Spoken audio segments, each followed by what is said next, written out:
Voltamos com o Canal Livre, que hoje recebe o comandante militar da Amazônia, o general Augusto Heleno, que falava no bloco anterior dos equívocos da Declaração dos Direitos dos Povos Indígenas. Eu gostaria que o senhor citasse alguns desses equívocos.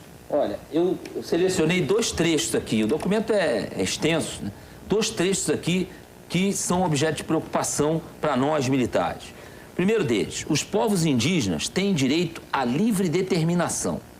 Em virtude disso, determinam livremente sua condição política e perseguem livremente seu desenvolvimento econômico, social e cultural. Até a independência do Brasil? Dúvidas o que é essa determinação livre de condição política. Se aparecer um cacique de resolver, por exemplo, declarar a independência daquele território, do território brasileiro, será que está contemplado nessa... Essa é a minha grande dúvida. Essa é a minha grande dúvida. Independente. Mas aí, general, tem uma coisa... Os senhores veem que a preocupação não é infundada. Mas tem um cuidado aí, não se fala em soberania, não é soberania. Condição política. Condição política. A soberania, no caso, seria brasileira. Eu gostaria que os cientistas políticos se debruçassem sobre isso aqui e ver qual é a gravidade dessa afirmativa aqui, né? A outra diz assim, não se desenvolverão atividades militares nas terras indígenas, a menos que se justifiquem por ameaças graves para o interesse público. Não fala em soberania, não fala em segurança nacional, fala em interesse público. E diz depois o seguinte, ou que se faça um acordo com os índios, ou que eles as solicitem. Eu acho isso muito perigoso. Claro. Por isso que eu perguntei ao senhor se o senhor pode entrar lá sem autorização dos índios. Aí está dizendo que não. Hoje eu posso e entro. Mas aí está dizendo que não. Não, mas isso aqui é um documento que ainda não está... Não tem força Mas em que medida esse documento... Eu entraria. General, enquanto eu for o comandante militar da Amazônia, se eu tiver um problema dentro de terra indígena que influa na segurança nacional, eu entro. General, mas em que medida esse documento atrapalha o seu dia a dia? Não, exemplos práticos. Não atrapalha. Não, isso aqui até hoje não me atrapalhou.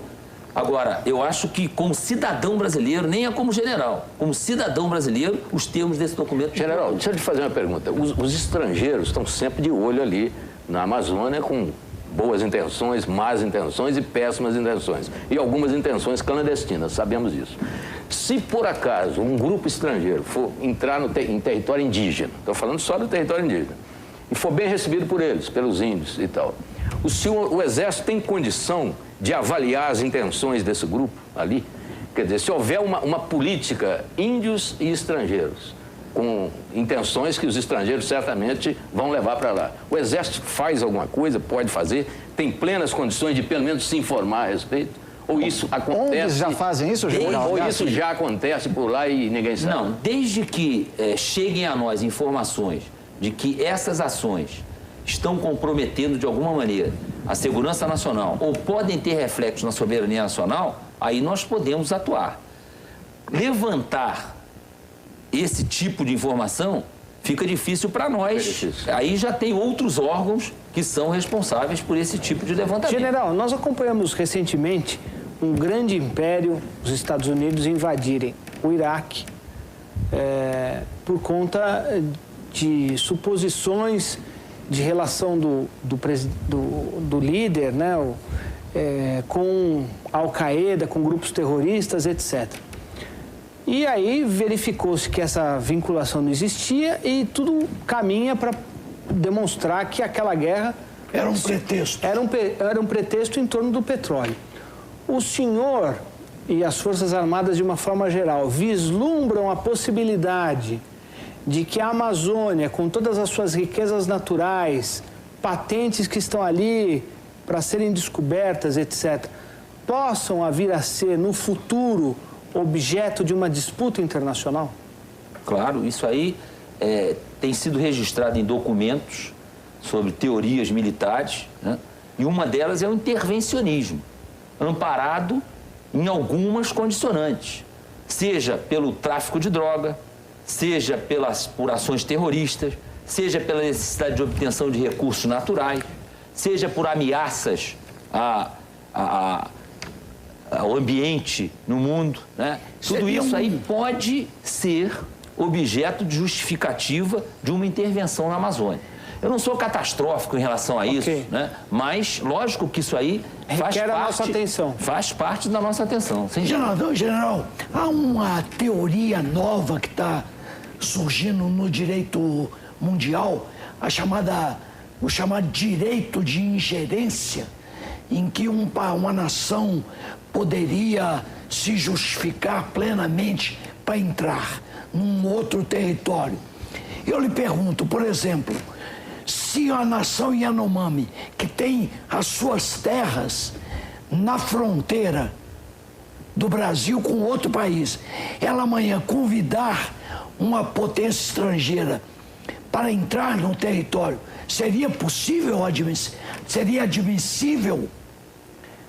Não, de maneira nenhuma. A Força Armada brasileira admitiria essa possibilidade? Não, de maneira nenhuma. E eu evito muita utilização desse termo nação Yanomami, né? Porque isso dá margem exatamente... Mas as ONGs internacionais chamam de nações e povos. Não, e nós sabemos que a grande ameaça não armada em relação à Amazônia é que há um movimento, isso também é reconhecido, para caracterizar que o Brasil não tem condições de cuidar da Amazônia.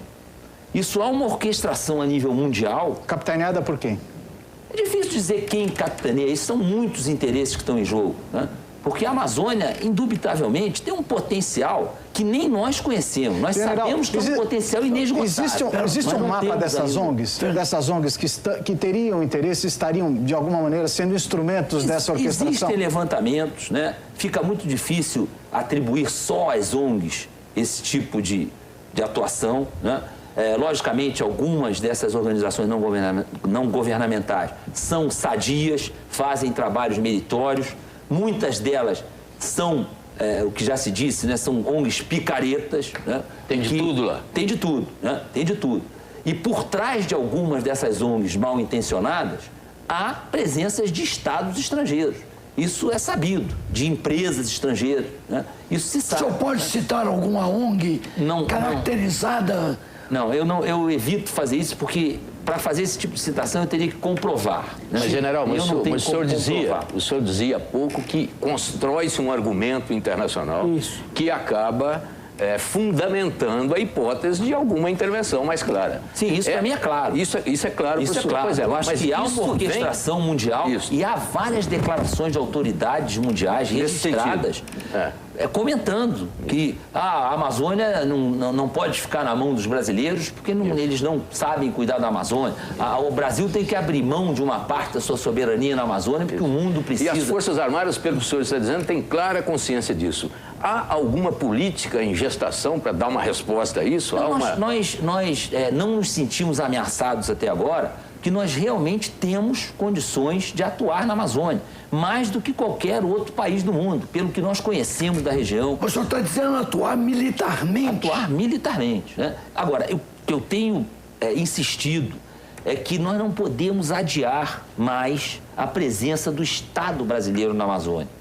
Eu tenho dito isto a todos os ministros que vão lá nos visitar. Ocupar os vazios, é isso que o senhor quer dizer? Nós precisamos nos fazer presentes, mas o Estado brasileiro, né? As instituições do Estado brasileiro... O judiciário... Tudo, o judiciário, a Polícia Federal, o IBAMA, a Receita Federal, o Ministério da Saúde, o Ministério da Educação. Nós temos que ter um projeto de desenvolvimento estratégico da Amazônia para fazer com que a Amazônia seja desenvolvida de forma sustentável. Até porque o desenvolvimento da Amazônia vai acontecer, quer a sociedade brasileira queira ou não. A opção da sociedade brasileira é fazê-lo sustentável ou não. Claro. E isso é uma opção que não dá para adiar mais. Tem que ter uma decisão, dizer, eu quero que a Amazônia tenha desenvolvimento sustentável. Mas eu vou voltar a essa política não existe. Para a Amazônia. Essa política não existe. Não, existe, eu acho que existe. O governo tem se pronunciado, o ministro Mangabeira Unger várias vezes já foi à Amazônia. A gente percebe que há uma preocupação. No encontro com o presidente Lula, isso foi discutido, foi colocado? Eu acredito que sim. Eu acho que o presidente da República conhece o problema. Mangabeira Unger falou em inglês ou em português? Não, falou em português. O senhor entendeu bem o que o Mangabeira Unger... Entendo. Com sotaque. Mas, general, o senhor sabe que existe outro tipo de invasão, de intervenção na Amazônia, que é aquela infiltração, aquela sequência de infiltrações de todo tipo. Os cientistas estão lá com esse nome ou com outro nome, as ONGs estão lá, as empresas estão lá. As igrejas estão lá, essas igrejas todas estão lá, esses missionários americanos. Há pouco tempo nós fizemos uma grande reportagem mostrando isso. Quer dizer, é uma presença que começa a ficar intensa. Diante disso, as Forças Armadas pelo menos controlam essas informações ou nem as informações chegam para o senhor? Às vezes há um exagero. Isso aí, por exemplo, quando começa a acontecer esse boato de descontrole, né? Está acontecendo, não é nesse nível, porque são esses boatos e essa orquestração que dá margem a que outros digam que nós não controlamos a Amazônia. Não, nós controlamos a Amazônia, né? Nós controlamos.